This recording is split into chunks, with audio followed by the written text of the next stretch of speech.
So we are back. We were supposed to have a new episode last week, and if you noticed, we did not have one. We actually did have one we were working on and we're recording, and we decided to table it because George Floyd, of course, as many people are aware, and if you're not aware of this, you are literally living under a rock, and I recommend reading, following up on the news a little bit. There's some very important things happening right now. Yes. George Floyd, just a couple hours from here, or 4 hours from here, in Minnesota. So in the state we are in our backyard. Yeah. That's, in the place we go to buy provisions like once a year. That's what Minneapolis is for many of us. But that's my concert city. The concert city for those of us who can afford to go to concerts still.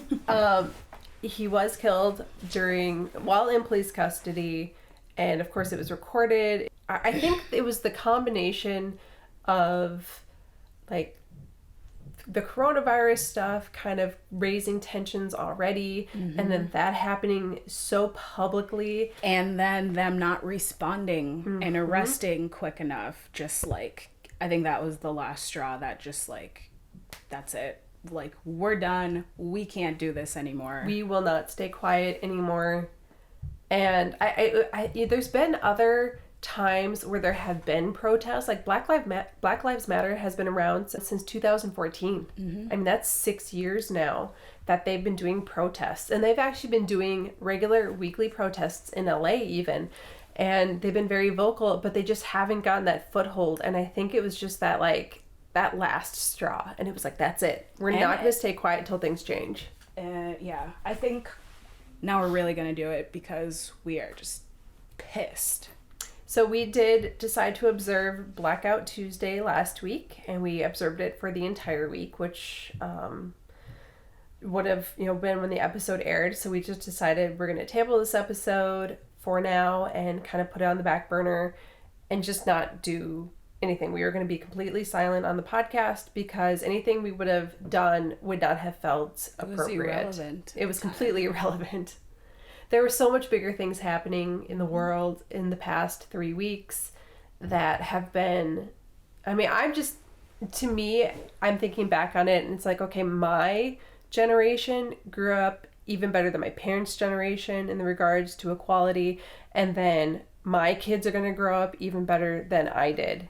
And this is what we have to do to ensure that. Yes. If we just sit and do nothing, then it's not going to get better. I want my kids, I haven't had a bad life being a person of color, but it could definitely be a lot worse. And if I have kids, if I decide that's what I want to do, I want to ensure that they're going to have an even better experience than I've had. Yeah.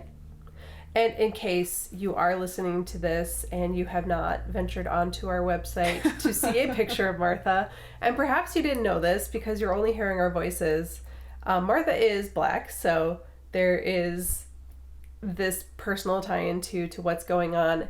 And I will say, Grand Marais, we are not immune to racism up here. There was actually a whole thing on WTIP about racism in Grand Marais. When I moved here, I heard about it right away because it was the family that actually, when I moved here, they moved to where I just moved from.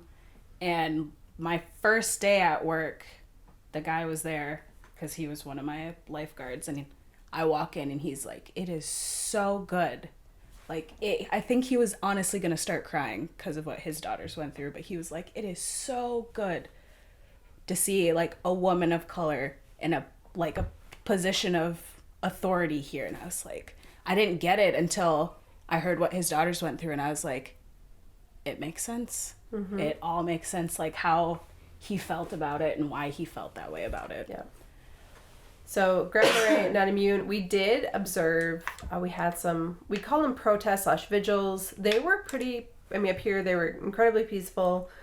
We stood on the corner of Highway 61, kind of near where Java Moose is, and did, acknowledged that what we're dealing with up here is more like our silence is violence. Yeah, if you don't do anything, it's just as bad as the people who are out there being racist and just being terrible people. So this is why we are saying something now here on the podcast. We are just acknowledging what is happening. We're acknowledging the Black Lives Matter movement and about the different things that are happening all over the world. That was the other thing that was like incredible for me. Until this point, like it had been kind of, if something happened in a specific city, there'd be protests, but they would be within that city. But this spread, this worldwide. And you know, the thing is, this has always been going on. And I forget which celebrity said this. This has always been going on. We just now have the technology on hand all the time to get the evidence of it. Was that the Chris Rock speech? He gave an incredible speech on the topics that whoever said it, I've heard the quote a million times, and it's true. This has always been going on. We just now have the tools to show people how bad the justice system is, how mistreated people of any race are. Like we have the tools to do this. So it's we can't be silent about it anymore. Everybody's got a phone. Everybody can just whip out their phone and take a video. And I think one of the favorite quotes I have that somebody said, they're like, yeah, things are better, but things could always be better. Oh yeah. Every day things can always be better. And you know what? Things can always be worse too. If we don't speak up, they get worse. If we speak up, they'll get better. And if we keep speaking up, they're going to keep getting better. I mean, yeah, look at what the protests have done so far. The people were finally arrested. And now they're calling for, Breonna Taylor? Now they're calling for her people to be arrested. Like this, we can't sit here and pretend like protesting gets us nowhere. Gay people got rights by protesting. Women got rights by protesting. Like we have the history there that proves this works. So like this is, for you people out there that don't like it, like look at history. This is what we have to do to get somewhere. It sucks that this is the way it has to be, but like... It's the way that works. Just say that we support the protests, we support the protesters, we support the Black Lives Matters movement, and... I've actually donated to the Minnesota Freedom Fund a couple times now. Yep. So that is why we did not have an episode last week.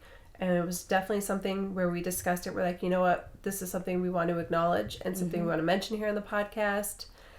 And now, I mean, it's not going away. Just so you know, we are continuing to support it. Yeah, those are my favorite posts on Facebook. Like, hey, it's Wednesday, and guess what? Black lives still matter. Yeah. And I'm just like, yeah, like we can't let it die off, because if we let it die off, they're gonna get what they want, which is us just being silent. So we are going to now not move on. I'm just saying we're going to continue with this episode. And in this episode, you and I are going into the Boundary Waters. Yes. And we will table the episode we meant to do the last week, that we were supposed to have an episode that we did not do. We will table that for a future episode. But it will be done along with the bucket list episode. I feel like we should just turn it into a 2021 bucket list. 2021 because I think that's where it's going to end up going. There's so much you can't do this year now. It's so frustrating. True. That's true. So, there is a lot of stuff like that I had in my head that I wanted to do that we're not really going to be able to do. So I feel like this is going to be one that's going to have to wait. The bucket list episode will happen. The stand-up paddleboard episode we were working on last week will happen. But for this week, we're going to give you the Boundary Waters episode. So from Jaye and Martha and Exploring the North Shore, this has been our statement on this, everything that's happened in the past 3 weeks. We support you. And now we are going to go into the woods and far away from everything, social media and electronics, and just reconnect and zen out a little bit. So this is our episode of our trip into the Boundary Waters.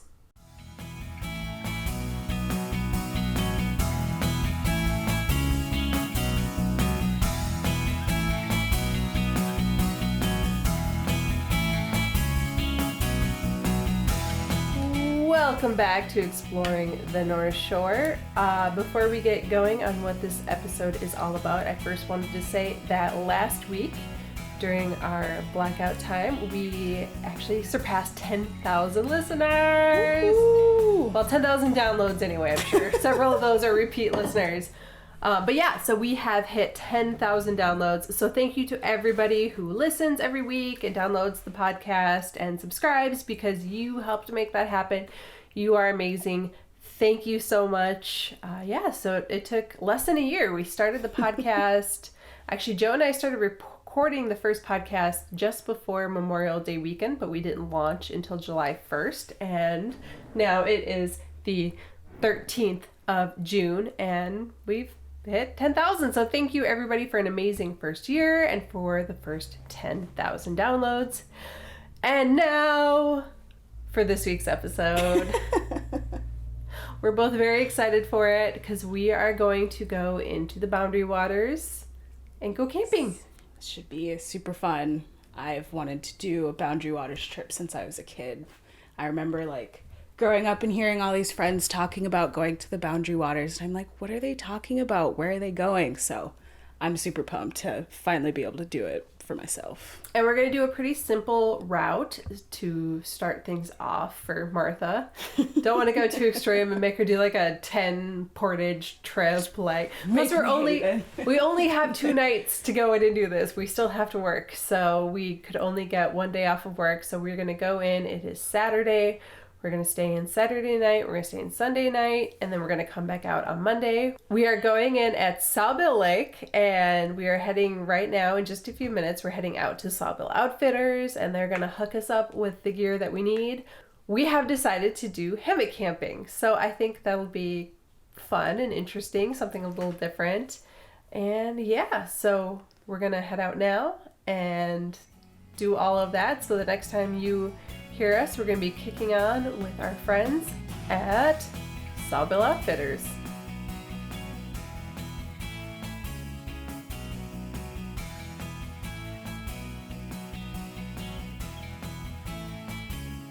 For the gear. Did you guys reserve your permit? We did. We have it printed out. You did? Yep. You printed out the confirmation email? Yep. Okay, cool. So we don't have to worry about that. Normally we would like show you the permit video, but we're not doing that this year. We watched them. You did? Yeah. We watched all We watched all 3 of them. Okay, did you have any questions about that out of the gates? I mean, I've done Boundary Waters before, Okay. so Okay. I've been there, so I think I can help Martha out Yeah. when she has questions. Okay, cool. So, Lived in Minnesota my whole life, never came to the Boundary Waters until now. There you go. This is a first. It is a first. It's very exciting. so all sound good? Looks Yeah. good. Okay, so the next steps for us are, we can talk about if you have an idea for what you want to do for your route. Yes. We'll get you a map folded and ready to go in a map case. Ours is very easy, so yeah. Okay, great. So we'll briefly chat about that, and then I'll pack this stuff back up, and then you guys can like get your like personal items from the car or whatever. You can bring it down here and like get everything packed up. And then, do you guys have rain gear? I do. I have some. I'm not sure if it's It's supposed not to rain. supposed It's not, to rain. I did bring my rain jacket. Okay. I brought And a I have my poncho rain just in tarp for case, my but hammock. like I took out a few things because I'm like, it's really not supposed to rain until like Tuesday or Wednesday. If Well, anything, throw we'll just your rain put our jackets in. hammocks Yeah. together. It's always, I Both think, sleep it's- under the rain tarp. it serves as a windbreaker too if you Yeah. need to or whatever. Okay. And then after you guys are all packed up, we'll get you life jackets and paddles and talk about the canoe. Okay. And get you set. And then if you need to put anything in our safe, we can do that, like car keys or whatever. We can like lock it up with you. And that will be that. Excellent. Sound good? Yeah. And me and Trinky will basically be like around, floating in and out to answer questions or, as you're packing up. Awesome. Sound good? Yeah. All right. Okay, yeah, I think there's anything else. So what is the route that you guys are thinking? Very easy. I think we're gonna camp up by Atta Creek, Okay. so we don't have to portage with this stuff. We can just get up there and hopefully find a spot. On North Sawbill. Yeah. Yeah. And okay. then like kind of by the start of the creek basically. And Yep. then we're thinking of just going into like Kelso, maybe up into Ada and then over to Smoke, but just kind of tool around here more than anything. Okay. Sure. Sounds good. Now, did we put a map up? I thought we put a map up in here. Oh, over here. Oh, they're over here. Oh, yeah, there's in that. So this is what we're talking about. camping up Yeah, here. the This is- campsite I was hoping we would get, which we may not be able to, but this one right here. Okay, sure. is So the one Um, I scouted. all right, so That one and I think this one. So I would say go, straight there and check it out. So last night I was out walking my dog at like 10:30 and there was a car parked up here and some people bustling around with some gear. And so I went over and just checked in on them and they were like, yeah, we were supposed to come back tomorrow and we started looking for campsites on Jack and there was no campsites available All the way. all the way back to Okay. Sawbill. And I was like, okay. So every day is a different day. Yep. But I think that unfortunately what's happening is, especially over the weekends when all the permits are booked, people are tending to stay closer to the entry points. So Get there first and find a spot. yeah, so I would plan to have like a contingency, like, Yeah. okay, if these are all booked, like what are we gonna do, Can we kind of a get thing. up into Kelso without portaging through here, or is that? There's a portage, but it's very short. Okay. Like from It's here to there. Yeah, it's Okay. 13 rods. It's, Yeah. The even easiest if you one. have to do several trips across, it's not a big deal. Okay. Because it's very short. And I have to agree with people just- Dan. I mean, last night I was in the dome, I was in outfitting, and there were 2 other groups that came through and said they came back early because they were having trouble finding A campsite. spots. And they had gone out looking, well, yeah, they had gone in for the day and then they'd come out early. Yep. So Okay. definitely get out there and start. find a spot. Yeah, find a spot to camp first and then, Tool around. tool around and that kind of thing. Okay. I mean, there's a bunch of sites, and every day people are shifting around, going somewhere else or something. So I would anticipate that you can find something, especially since you're getting a pretty early start here. But just sort of like keep that in mind. Because Sound good? we can always go here Yeah, too. you can. Yeah, Alton. There's a Kelso. bunch of sites. Alton is really pretty. These sites up here on Kelso are pretty nice. So we'll fold a map up that has like This section. basically all of this. Okay. shown. But it'll be a map like this, so you can open it up and look at it and whatever. Dream. Yeah. Next trip, yeah. All right, cool. Yeah. That sounds good. All right, well, we'll let you guys get your stuff. You can bring it in here. Okay. And then this is just sort of like your packing space. So All you right. can kind of spread out to Awesome. your desire. Well, let's And go. then Martha, just let us know what chair you want at some point. Oh, I'll just do whatever one she does. Okay. I don't need to Okay. be difficult. I don't need to. be Works for difficult. me. Okay, sounds good. We'll grab another one. All right. All right. Thank you. All right.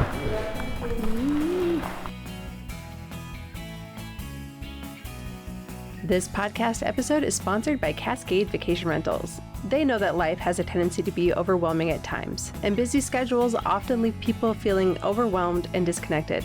That's why they're here, to offer you the space and opportunity to reconnect to what's important. Cascade Vacation Rentals has one of the largest selections of privately owned vacation rental homes and cabins on Minnesota's North Shore of Lake Superior, from Duluth to the Canadian border. Their team is there to help you and your family or small group enjoy a vacation you'll remember for years to come. Visit them online at www.cascadevacationrentals.com. And don't forget to use promo code PODCAST for the largest % off discount available at any given time.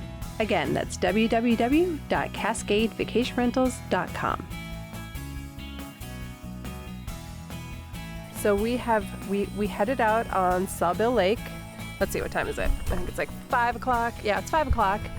By the way, if you hear that hissing in the background, that is us attempting to make dinner. After we just attempted to make coffee. We made coffee flavored water, I think. Yes, that is exactly what I would describe this as.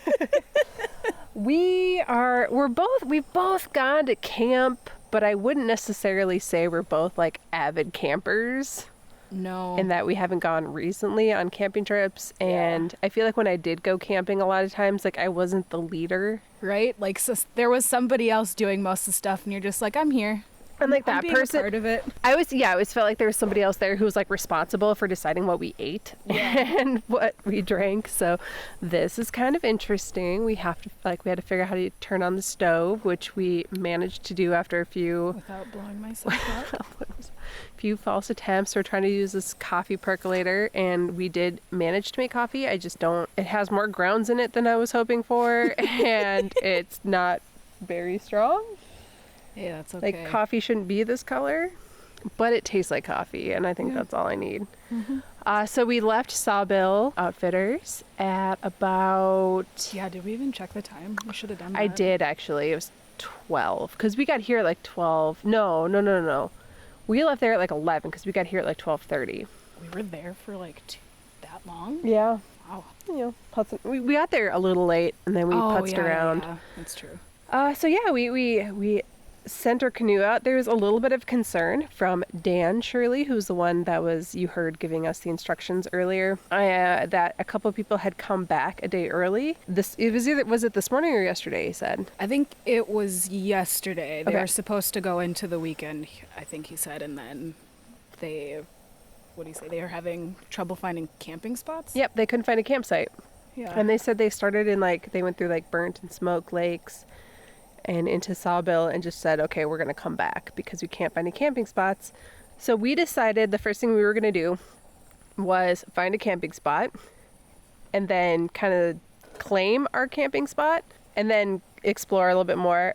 Martha was not feeling the greatest this morning. So we started paddling around and I thought I knew how to read the map really well. It's not as easy as you think. There are islands that aren't on the map, so I'm like, okay, is this the big island that's on the map? Is that the big island I'm like, there's a big island and then a small island. I'm like, well, here's a big island and a small island, but over there is another big island and another small island.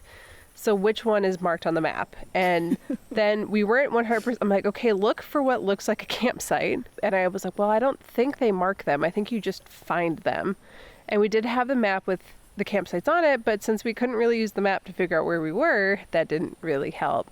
Yeah. So we basically paddled. I noticed that the first couple of campsites that were closer to Sawbill were taken. There were people at them and unloading. So we just kind of kept going, and we aren't 100% sure where we are. We think we know where we are. We have one of two campsites we're pretty sure we're at right now. We think. But we came across kind of a little, you could tell there was a little clearing area and a path. So I'm like, that's got to be a campsite. I'm like, it's either a campsite or a portage, but the portages are marked better. So I hopped out of the boat and I came up here, and sure enough, there was a fire pit. So there are two things that you find that designates a campsite in the Boundary Waters. The first one is the fire pit, and the second one is the latrine. I found the latrine. I'm like, okay, it's got a campsite, it's got a campfire, it's got a latrine, and this is a campsite. And I kind of looked around. We are hammock camping, so I looked around to make sure that there was two sets of trees that could support our hammocks. Hammock trees.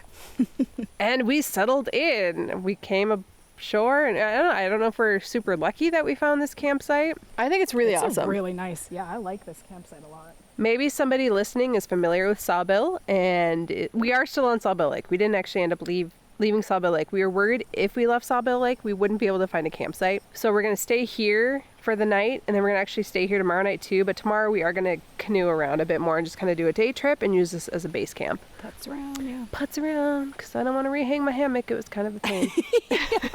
Yeah, that was a whole process. Oh my God. Yeah, so we settled in, and it was just kind of, I think by the time we were done hanging the hammocks and settled into camp, it was like 1. I'm like, you know what, I'm really tired. Martha was tired. Martha fell asleep, so I'm like, I'm gonna go read a book in my hammock. Fell asleep on the ground. Yeah, Martha fell asleep on the and ground. then proceeded to wake up and then go into my hammock. So that is our report thus far. Now we're making dinner. It is 5 o'clock at night. We're here. We're not gonna go back out today. I thought about it. I was like, we should go back out, but I'm like, no. Yeah, just enjoy. Just enjoy. It's a really, really nice campsite. There's And this it's huge not boulder. buggy. No, it's not. Surprisingly not buggy. Like, yeah, I know we got like the strongest bug spray you could get, but like when I was sleeping on the floor, on the ground. I had my leggings on when we got here, and I changed into my swimsuit bottom, so my legs weren't sprayed at all, and I didn't get a single mosquito bite for that.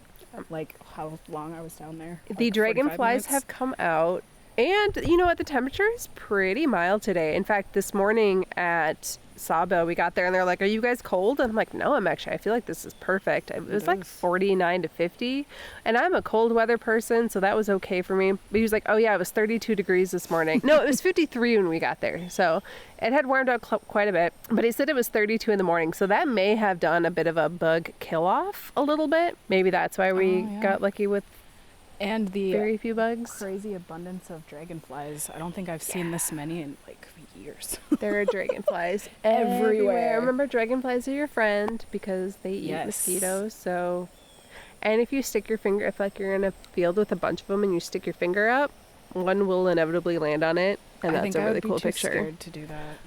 I had one on my shoulder and it was just riding around with me earlier. Like a butterfly is even pushing it for me. Like I would still be so scared to hold a butterfly. So Martha's afraid of bugs. I'm afraid of fire. Like I can deal with them, obviously, but if I don't have to, like the spider. Did I tell you about the spider in my room? It moved. Oh, it moved? I thought you guys had an agreement. We had an agreement. We did. And then I took a nap after I was done with work on Friday, and I woke up and he was gone. What a jerk. I was like, he's in your room somewhere. No, because he had been walking like back and forth on the trim of the ceiling, and then he started to like venture out into the middle of the ceiling, and I was like, no. And I like was throwing my chocos up at the ceiling to like push him back. And he went back in the corner, and then all of a sudden I woke up and he was gone. I was like, oh no. Oh God. So we'll have to follow that drama. Hopefully it's just gone. If you just come, maybe you'll go back and he'll just be back where he belongs. He's like, okay, I learned my lesson. That is that is the understanding me and spiders have in my house. If you stay in your corner, I will not kill you. Out of sight, out of mind. Except I need to know where you are, though. So in sight, out of mind. Yes, there you go. As long as I can see you, you're okay. Yeah. Well, I hate to break this to you, Martha, but there's spiders all over the place here. Oh yeah, when I went to go put my shirt on after a nice little nap, there was a spider on it. I walked through a couple spider webs during my little hike when you were sleeping. Today has been a kind of just relaxing day. I learned I don't do well with a bent paddle. I thought, I was like, I'm a really good canoeer. I can handle a paddle. And then they gave me a bent paddle. I'm like, what is this? The first like 15 minutes of us paddling is like, we're going left, and then all of a sudden we're doing a full 360. At one point we were even going backwards just to try to get going in the direction we want. If people were watching us from shore, it was hilarious. It took us a half an hour, and that's why I don't think we went very far, because for the first half an hour of our hour and a half long paddle, we were just going in circles. How to steer and how to like cooperate with each other. But we figured it out. We did. Little note about some like COVID related changes you might notice if you come up now. They were doing the packing of the packs at the Outfitters and giving you your gear and stuff inside of a big barn, and everybody wore masks. So they wore masks, we wore masks. There was a lot of hand sanitizer. So if every few minutes they were spraying it. So we were like, okay, we'll spray it too. So we're very sanitized. Yeah, it's just kind of a little bit different because they would do it inside the little porch thing in the past. So yeah, and then we couldn't go in the store. We had to buy a couple things. Like we didn't bring coffee and we didn't bring... I forgot my water bottle, of course. We had to buy another water bottle. And then we had to buy the coffee. I couldn't find I know I had somewhere in this world I have another dinner from Camp Chow. Couldn't find it, so ended up buying another one. So, but yeah, you go up to the window and you tell them what you want, and then they go get it for you in the store, and then you go to another window and you pay, and then you go to another window. The window system was nice. It was really nice. The latches and stuff. So they've definitely prepared. So props Sawbill Outfitters. They've done a very, very good job of preparing for COVID-19 and how they can safely, get people equipped and social distancing. Like all of their sleeping bags were freshly laundered, and all of the gear is cleaned and sanitized. And I mean, there was no doubt in my mind that the gear we were given was like really well cleaned. Mm-hmm. And so it might be different than what you remember. And then another thing that kind of happened when we got to the landing to kind of put in our boat, there was already a family there that they had 2 boats and they were on both sides of the dock. So we kind of stood back. And then when we were standing back, another group came in. And then the third group, there was another group that was out in the water, and they just kind of stayed out there and waited, and they let us go. So we went in, and then the family cleared off from both sides of the dock. So we went into one side and they came into the other. So it's kind of that awareness that you need to stay away from people. So when people, like, we have not done a portage yet. We are going to do a couple smaller portages tomorrow. But if you come up to a portage and there's already a group there, you just hang out in the water and you take turns. And if there's several groups, then you just sort of paddle around in little circles like we did, trying to leave, and wait your turn, and then you go into your portage. And if you encounter people on the portage, you know, move off as far as you can, kind of allow people to pass by without interacting too much. And again, we haven't experienced that yet. I don't know if we're going to because we're taking some really small portages, like 13 rod portages. Just like, carrying, I don't know if I'm a wuss, if it's like just my wuss shoulders, but just carrying the canoe from like where they had it for us to the water, like my shoulders couldn't take it. So they also gave us a brand new canoe that nobody had used. Like, we are the first ones using it. It's brand new, and I'm kind of paranoid. I'm like, I will not put a single scratch on it, which is so you can't. You're going to rub up against something or scratch a little bit in some way, but I'm like, I'm going to return this canoe as near perfect as possible. Yes. So we're being a little cautious. They made a joke that they could then attribute every scratch to us. So. Yes. But yeah, big thank you to Dan and Claire Shirley. Yes. We have known them for a while. They're awesome people. Sawbill Outfitters. Check them out. We're probably just going to cut off for the day, go have our dinner, hang out, go to bed, wake up tomorrow morning, and go on another adventure, and we will share that adventure with you when it happens.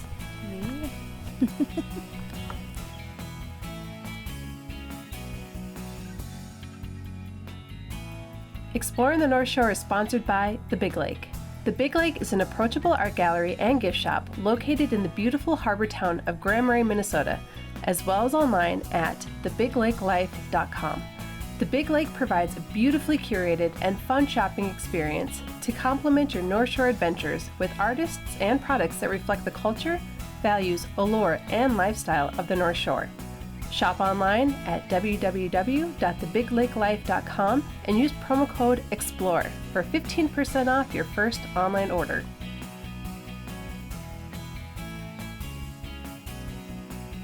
All right, it is day 2 of our Boundary Waters journey. It is 3:30. It is 3:30 in the afternoon. And all I can say is ow. Yeah, ow. Today was, okay, it is gorgeous. It is warm. It is sunny. There's like no clouds in this. There's like little tiny wispy white clouds, like the perfect day, except. But in true Minnesota fashion, we're getting the wind. It would be perfect weather if it wasn't for the wind. Yes, exactly. That is so cliche, but it's so true. Okay, so we were originally thinking we would go around Sawbill and then do the short portage over to Kelso, maybe go down into Alton, and then come back and kind of circle around.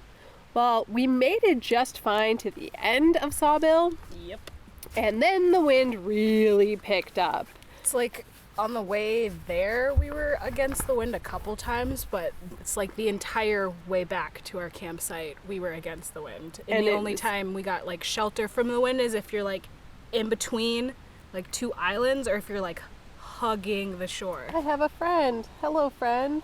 You are being way too calm about that. It's a dragonfly. They're friendly. They don't eat people. I know, but that doesn't make them any less ugly looking. And yeah, I just don't want them to land on me ever. Visual for the listeners, a dragonfly just landed on my shoulder and he chilled there for a while. It's pretty awesome. He was like, I know your shoulder hurts, here, let me massage it. But it was, I mean, really bad. Like, there were points where like the wind would catch the canoe and like flip us around. Yeah. We'd do like a full 360. I was like, well, there we go. We are not going anywhere. And we were going into waves where like the top, you know, the canoe would like go up and down and up and down. It was very roller coastery. Yes. We decided to abort any sort of going anywhere else mission. Yeah. And just come straight to the campsite because my shoulders hurt so bad. Oh my gosh. Now, we both have bum shoulders. We should mention that. Like, I was in an accident in 2009 and had surgery, and it didn't really fix the problem. So And I I just have my awesome swimmer shoulders. Yep. So I shattered my collarbones, and now there's like muscles that can't connect anymore and all this other crazy stuff. So yeah, that took pretty much everything out of us. Yeah. We decided not to pack up the camp. We decided to base camp where we were, and we did check out one other camp. There was like a couple other ones that were open, but like somebody got to the second one right when we got there. Yeah. So we did check out one other campsite, and the thing I've noticed is the campsite we're at is elevated. Like, you can see the lake from here, but you can't see the campsite from the lake. Yep. Whereas the rest of them were like right You could down see there. them, yeah, that's how we could see that most of them were occupied. Was you could see their tents Yep. and where they were. So there were 2 other open campsites. When we left yesterday, Dan said that he thought the campsites were pretty full. So he's like, if you find an open one, just take it. And so we did. We took the very first open site we came to, which is by the Portage to Smoke. We did eventually figure out where we are, by the way. Yes. Go us. No, we are right by the Portage to Smoke Lake, between Smoke Lake and Sawbill. Again, this is an elevated campsite, so we're above the lake. The rest of them seem to be right down on the shore. I guess it just depends on what you like. I like the privacy of people not realizing we're up here. Yeah. The only reason I think people can tell we're here is because our canoe is down by the lake, up against a couple trees. Mm-hmm. But yeah. Well, yeah, like yesterday when we were just sitting here, when people would go by, they'd be like, "Oh, that one's already taken." Yep. So, yeah, that's what we did today. Maybe, and this is a big maybe, because I don't know if like you can definitely hear this on the recording, because I can How see windy that it is. it is very So windy, you windy. guys. It seems so perfect, and then it's like really, really, really windy. So if the wind dies down, maybe at like 5 o'clock, we might just take the canoe over to the Smoke Lake Portage and just hike the Portage and go check out Smoke, just so we could say we actually went to another lake, because right now we have not left Sawbill. But you know what, if you want to go out with a family, maybe you have some young kids and you want them to experience the Boundary Waters, there are a number of lakes that you can go to and just stay on one lake. You don't have to do any portages, or maybe you just do a hiking portage where you check out another lake and then come back. Seagull Lake, Sawbill, Asegnaga is definitely like one of the big ones. But right now, I don't know how Sag Lake is working because the border is still closed. And Isn't there 2 that border?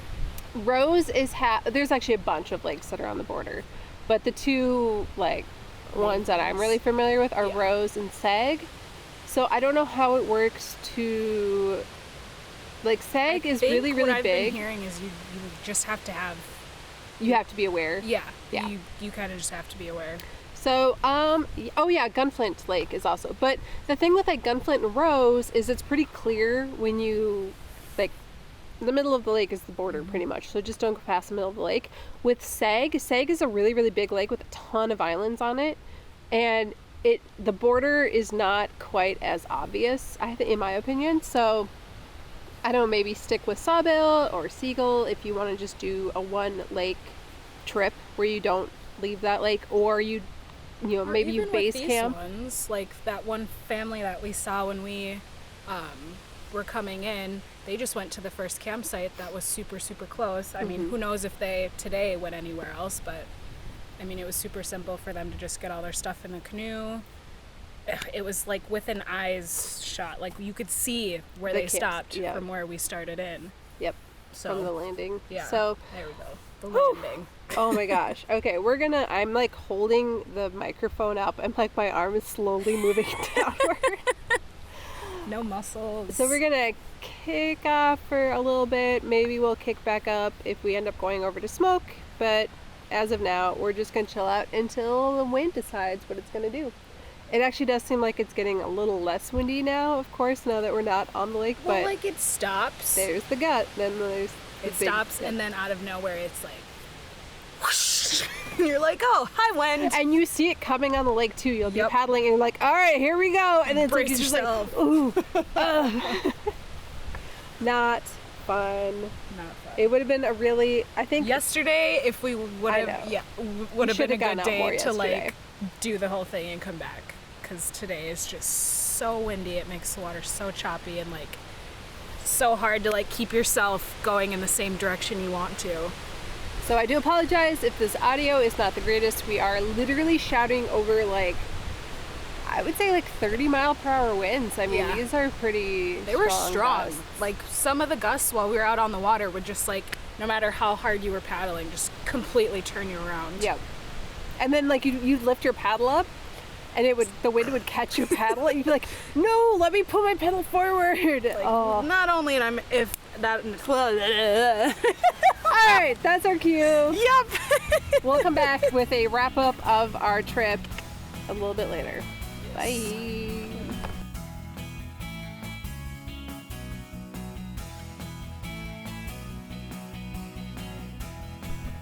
And we are back again. Now this is our wrap up. It is now Tuesday, actually the 16th. We were both very tired yesterday and we're like, okay, let's just do the wrap up tomorrow. I was very sunburnt. I'm still very sunburnt. I put on 50 SPF and I reapplied. I am just a very, very pale person and I burned. So I'm wearing a dress today. So if you see me around town and you're like, wow, Jay's really dressed up, it's because literally this is the only thing in my closet I can wear that does not rub up against my sunburn. Well, I didn't wear sunscreen. And of course I got sunburnt too. Didn't even realize it until I went to go like finally take my shower after we got home, and it was like, yeah, the water was hot, but like my back was on fire, and I was like, oh my God, what is that? It's like, oh great, I got sunburned. Only like on my back and the top of my shoulders, like not my face or anything, which is typically where I get it, like right on my nose. You got the life jacket tan line. I did, and it's not feeling great. So we're both cleaned up and sunburnt and hair brushed again. Yeah. It was fun though. I had a lot of fun. I do, we did have plans to do a bit more than what we did. We did stay on Sawbill the whole time. We had planned to kind of do the little portage into Kelso.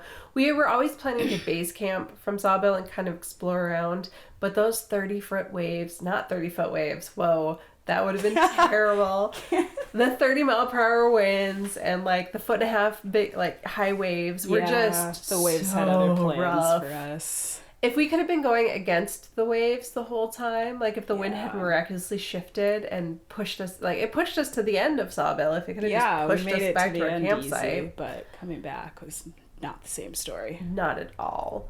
It was a good workout. It was a very good workout. My shoulders don't feel that bad, but it's when I'm trying to hold them up for a long time. Like I was trying to do my hair this morning, and it'd be like I'd be sitting there, and then 5 seconds later, like I could feel my elbows dropping, and then I just have to like go stand close to the wall and like prop my arm up on the wall to like keep my arm up. Mine was my forearm. Actually, my forearm on my left hand was really hurting last night. Like I had to take a Tylenol, and Cody like gave me a little forearm massage because just that one, like my shoulder muscles weren't so bad, my arm muscles weren't so bad, but it was just that forearm. I don't know. Probably a muscle you're not used to Who using. works out their forearm muscle? You don't do forearm curls? I do not, apparently. Me either, so. But mine don't hurt. Yeah. Maybe it was... Oh! See, the swimmer in me, that muscle is pretty good. I don't swim, so... But yeah, if you are thinking of doing a Boundary Waters trip and you're like, it's kind of intimidating, which it can definitely be a little bit intimidating, don't let it interfere with your decision to get out there and just go and do it, because it was so much fun. It's a good experience to do. I want to go back sometime, either like early fall, end of summer.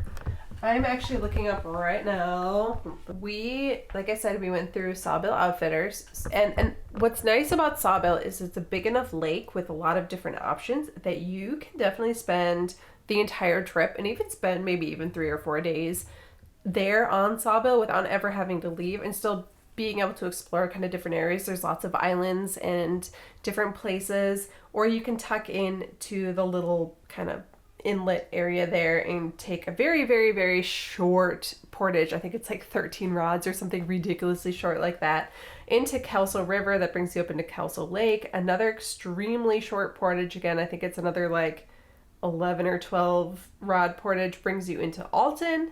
And then that can actually connect you right back into Sawbill. So it's kind of a nice little, a lot of people do that as a day trip, and you could do it especially if you have kids, like an overnight trip or, different options there.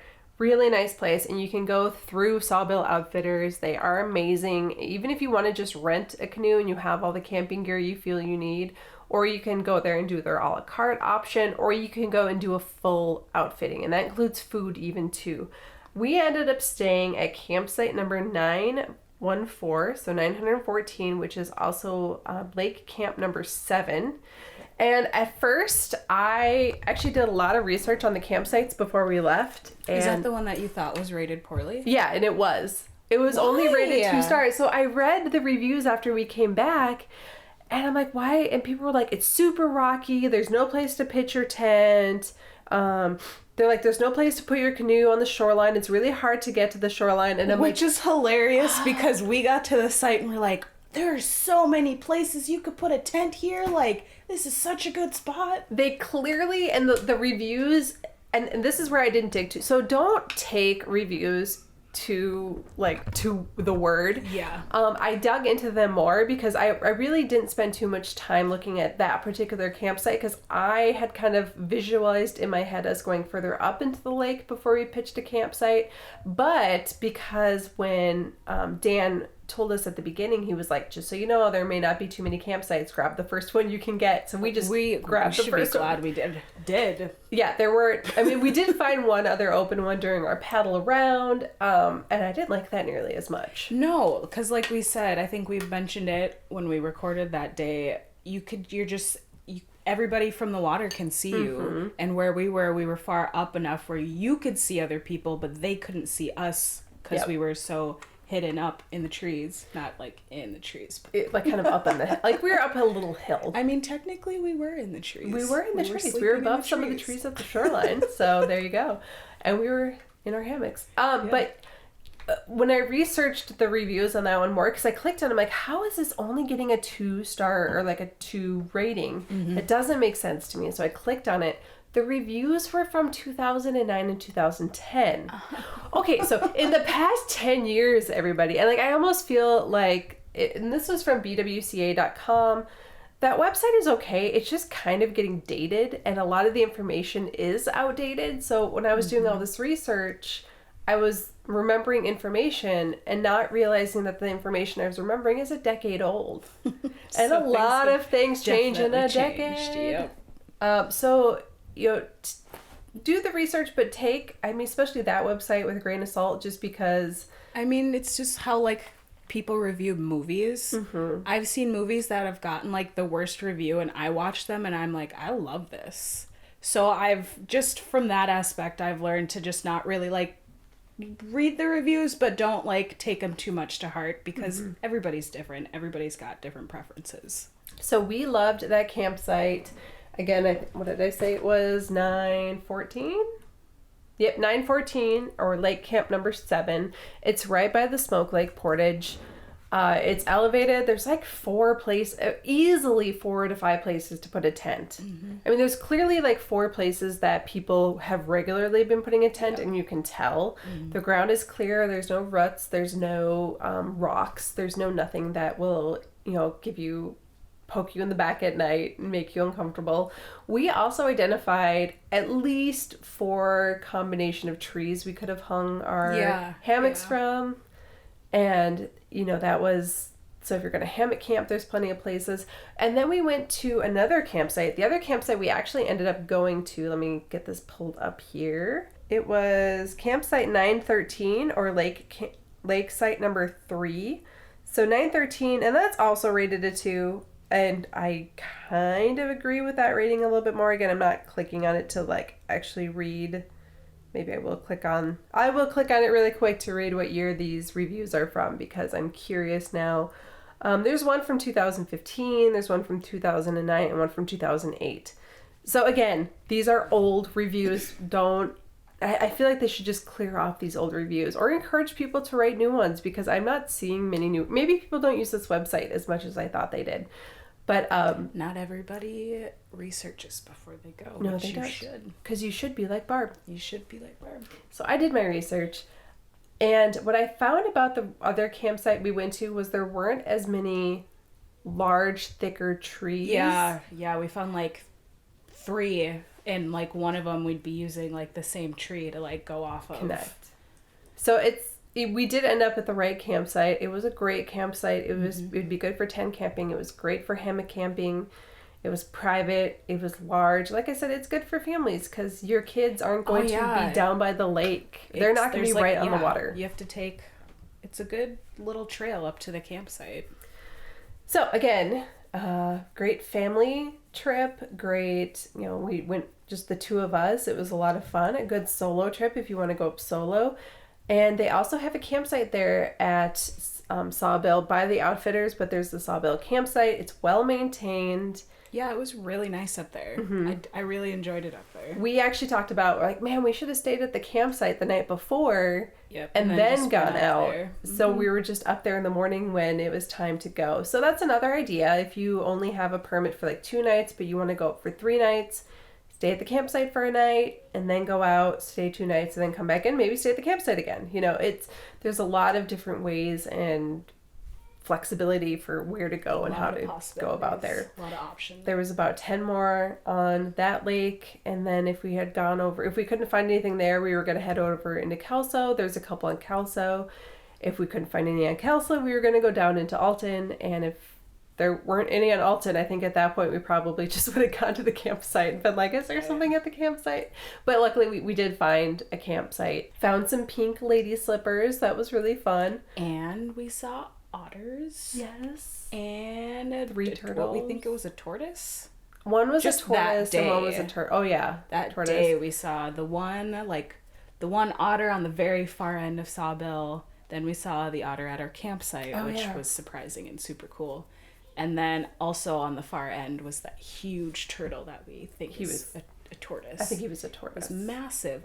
I thought it was a rock at first, but Yeah, then we got closer. Like I was scoping it out as we're paddling is by. that a rock or a turtle? And I look over, I'm like, wow, that guy's big. Huge.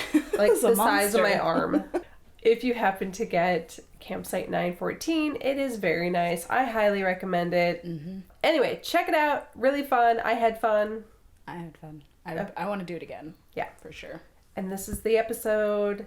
Everybody, you have a great week. We'll be back in a couple of weeks. Not with our bucket list episode. Oh, God. Because we actually have another episode that we started working on before we did this one. We decided this one was a little more timely.